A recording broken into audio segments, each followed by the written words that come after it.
So merong misteryo dito kasi yung ilalim ng tulay, makikita nyo bawat bricks may mga letter siya. 1960, 70, dumaan pa po yung mga bus dito. Yes, nakakadaan pa po ang mga bus dito going to Mauban. 1840. Pero ang namahala sa pagpapagawa ay si Padre Antonio Mateos, dahil alam nyo naman po nung panahong yun, ang mga pari ay makapangyarihan. Magandang araw mga kasiyasat. Opo. Nandito tayo ngayon sa Malagunlong, kung saan nakikita natin yung napaka-historical na bridge sa likod ko. Ito yung sinasabi itinayo noong 1840, tapos natapos noong 1850. So maraming kwento dito sa tulay na to, kaya alamin natin ito ngayon. Kaya samahan niyo ako sa aking paglalakbay siyasat dito sa Tayabas, Quezon. Ako po ulit si Jabs.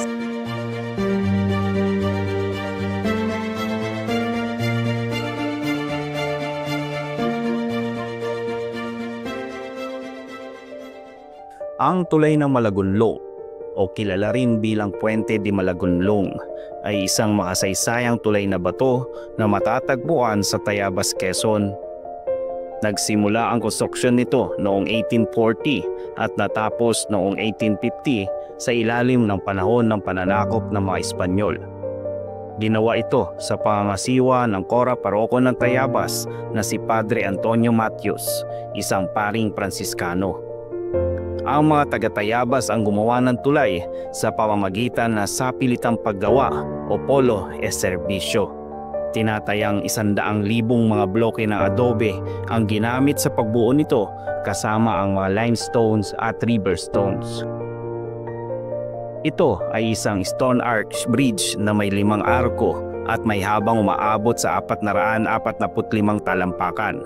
Kinilala ito bilang isa sa pinakamatanda at pinakamahabang tulay ng bato na itinayo noong panahon ng Kastila sa Pilipinas.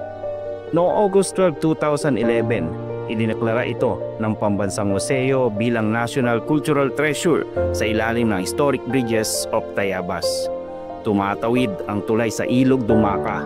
Bagamat hindi na ito ginagamit para sa mga sasakyan ngayon, nagsisilbi naman itong isang makasaysayang palatandaan at pasyalan na nagpapakita ng arkitektura ng mga Espanyol.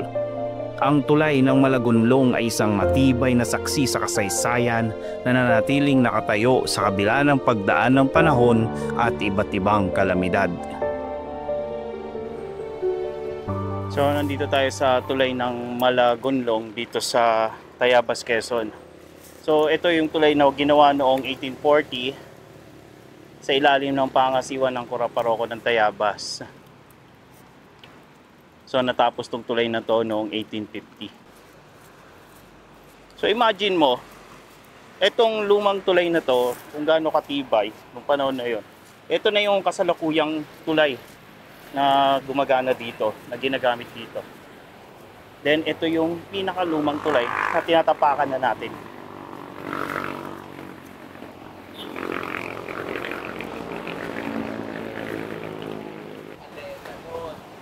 Binumpa pa siya ng Amerikano kasi ang mga Hapon during this Japanese era tumira po doon sa ating kabila.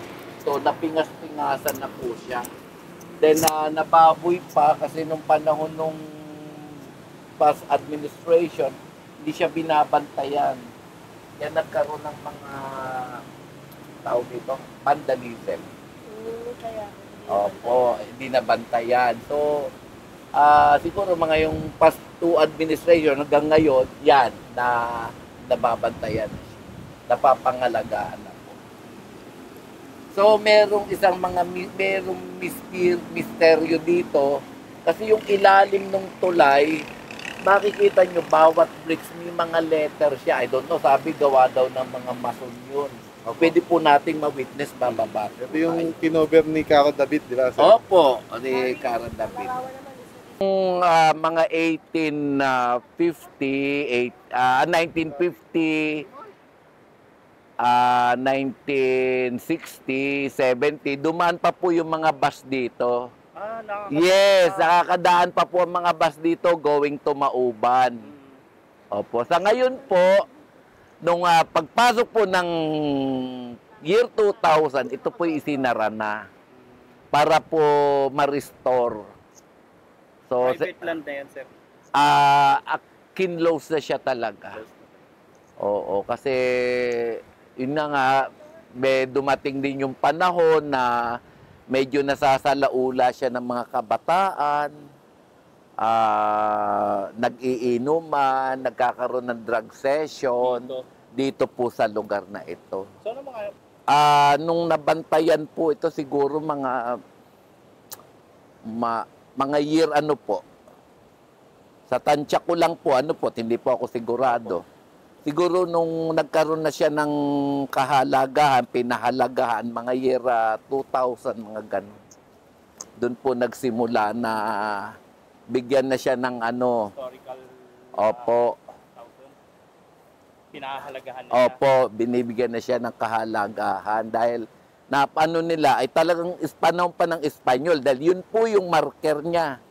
Pinakang, kumbaga sa damit, pinakang trademark po ba? Yun yung nakita natin. Opo. Pero ano yun, sir? Na ano lang? O yun talaga yung nung panahon? Ay, yun na po. Yun po yung pinakang original na nakatala po doon kung sino yung governor, si Governor Julian Francisco. Siya po ay Spanish pa. 1840. Pero ang namahala sa pagpapagawa ay si Padre Antonio Mateos dahil alam nyo naman po nung panahong yun, ang mga pari ay makapangyarihan. Opo. Pwede tayong bumaba, sir? Bababa po tayo para po pasyal ko po kayo. Iwasan nyo lang po ito. Ha? Ito ay bago na. Ito po ay sa panahon ni Mayor Reynoso, yung babae po. Pero ito po naman panahon ito pong kasalukuyang panahon kay Mayor Piwa Lim, siya po yung bagong mayor namin, pinagpatuloy po niya. Kumbaga po ay nag-alaan siya talaga ng pondo para patuloy na mabantayan po o ma-restore ang ating tulay.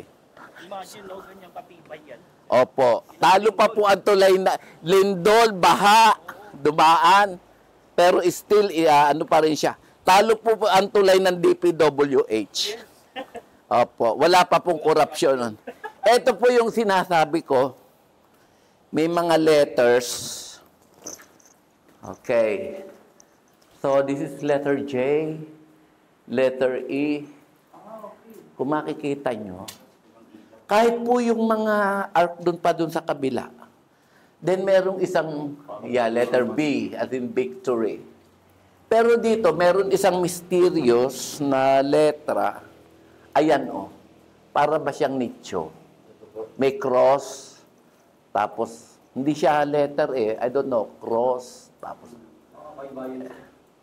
ay, hindi So naman hanggang ngayon, mystery pa rin siya. Opo, hindi, I don't know, sabi nung iba.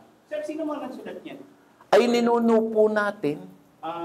Pilipino rin. Pilipino din. Inukit to, sir. Anong history nung marker niyan, sir?